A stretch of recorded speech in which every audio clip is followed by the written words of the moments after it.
Chapter 2. To Heaven with Airawat.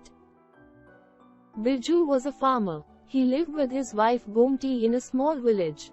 He grew sugarcane on his farm. It was very sweet sugarcane. One day, Lord Indra was visiting the earth. He saw Birju's sugarcane field. He broke off a piece of sugarcane and tasted it. Wonderful sugarcane. It's so sweet and juicy. Airawat will love it, he said to himself. Airawat was Indra's elephant. The next night, Indra came down to Birju's field with Airawat.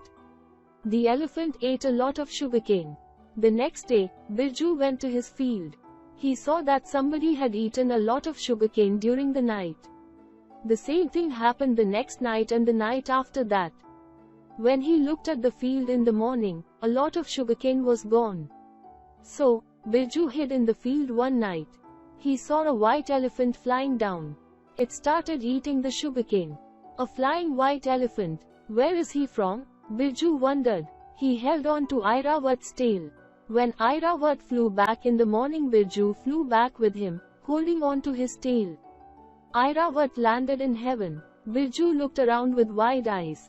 It was so beautiful. Lovely flowers, sweet fruits, shady trees. Birju was excited to see the place. Birju went back to the earth with Airawat that night.